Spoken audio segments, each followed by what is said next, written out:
Student, I welcome you to today's economics class. I'm still your economics teacher, Mr. Adebi AO. Today we shall continue on our topic, which is industries in Nigeria. But let's quickly have a recap of what we did last week. Last week we defined location of industry.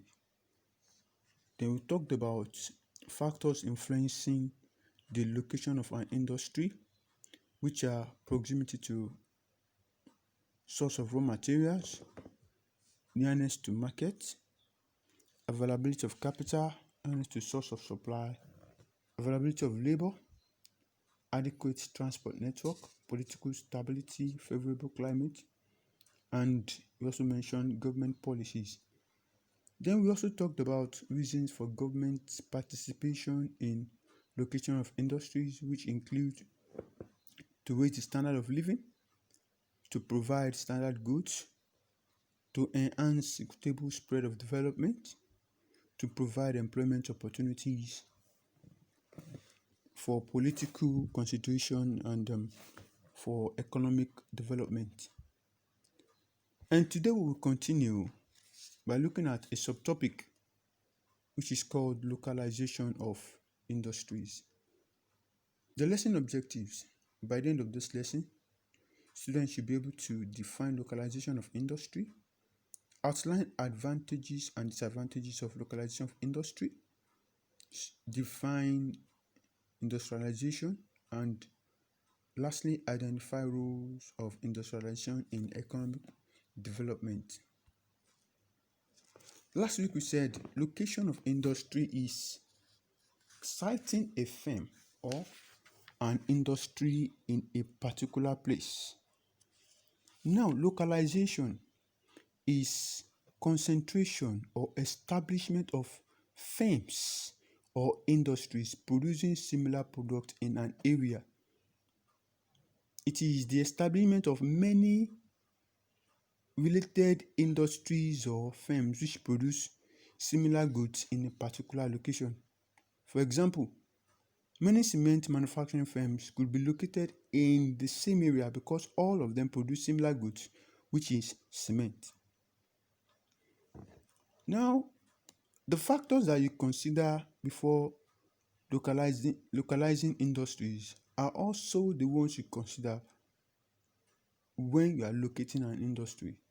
So that's why I didn't take my time to put it down again, because they are the same. Now let's move to the advantages of localization of industries. 1.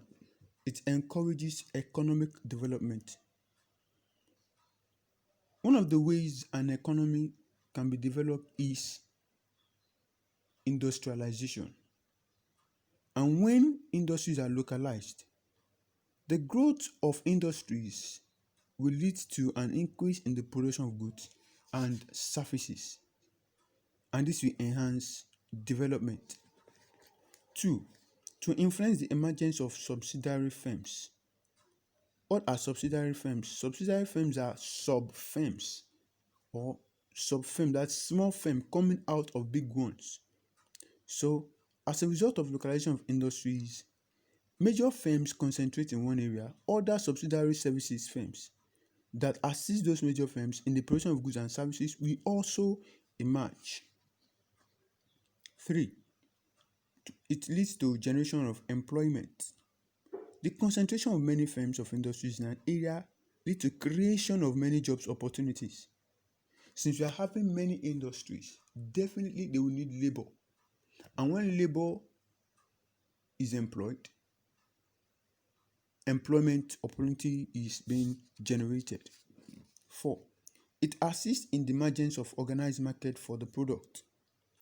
Localization of industries assists in the emergence, that is development of organized market for the product being produced. Number 5, it leads to a healthy competition among firms. Yes, the existence of many industries leads to a healthy competition among them in order to excel or outsell one another. This has indirectly resulted in highly quality product. It means each of the industries will want to produce the best standard goods, and this will lead to healthy competition. Number six, it ensures cooperation among firms. Yes, when firms are located in a place, possibly for a joint purchase of raw material, joint research and training, they come together to make research, either to buy raw material for new method of production. They can join forces together in order to buy raw material or to make research and training. Seven, it aids external economies.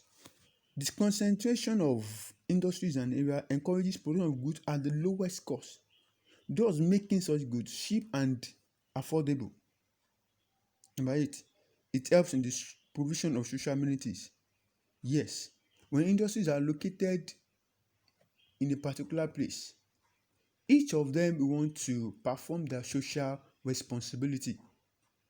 One of them can decide to do the road, one of them can decide to do water. While doing this, they will be creating social amenities in such an environment. Now let's look at the disadvantages of localization of industries. It leads to congestion. The concentration of industries will pull people from all walks of life to live in that area, especially because of the social amenities enjoyed. And such area will become a congested area. Number two, it puts pressure on social amenities. As a result of high population in an industrial estate, there's always pressure on available social amenities like piping water, electricity, and housing.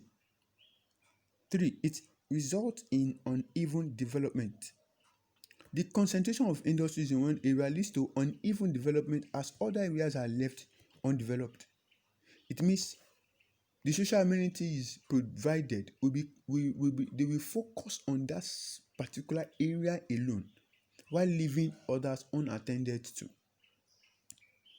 Number four, it causes structural unemployment. When the industries suffer setback, there will be structural what? Unemployment. When the industry suffer setback, employees will be laid off, and it will lead to what? Structural unemployment. Number five, it increases crime rate. Yes. As a result of increase in population in the industrial estate or industrial area, there is usually an increase in crime rates such as armed robbery, car snatching, and hire assassin. Six, it causes environmental pollution. Yes, there will be pollution. You can have noise pollution, air pollution, water pollution, and also land pollution in such area. Number seven, industrial estate become the target for the enemy during war. Yes, because they know that industries are located in such area, enemy will attack such area because they know if such area is attacked, the economy of that country might be affected. Now let's move to the next slide, which is industrialization. Now, what do we call industrialization? I can say industrialization is the process of moving from primary production to secondary production. Primary production has to do with extraction of raw materials from the earth surface, while manufacturing or secondary production has to do with transformation of the raw material into finished goods. Now, I can also say is when a country moves from the realm of being in primary sector to secondary sector. So, industrialization refers to the process by which an economy based on agriculture, fishing, lumbering, mining, etc. is transformed into one based in industries. The economy no longer produces raw material, but they now have the ability to transform the raw material into finished goods. They can now process it to make it consumable for the population in the country. So, what are the roles of industrialization in economic development? One, it leads to increase in gross national product. Industrial sector through its operation like payment of taxes increase the earning accruable to the nation. GNP, the total monetary value of goods and services produced in a country. So, number two, it generates employment opportunities. Yes, when many industries are set up, definitely people will be employed. Three, it improves trade balances. When countries develop their industrial sector or their secondary sector, they will be able to export their goods instead of depending on imported goods only. Number four, stimulation to other sectors. As industry develops, other sectors of the economy, educational sector, um, other industries of in the economy will also what? Will also develop. Number five, it leads to diversification of the economy. Yes, the economy will be diversified from being a primary sector to what? Secondary sector. It serves as tool to control inflation due to mass production. As industrialization develops, economy begins to overcome inflation gradually as a result of mass production of goods. Then number seven, which is the last one we'll talk about, it leads to infrastructural development. The establishment of an industry in a place stimulates the development of infrastructural facilities like roads, telephone, electricity, and pipeborne water. These are the roles of industrialization in economic development of a nation. Thank you for listening. We shall meet again next week, and I'll be dropping your question in the class. Have a nice day.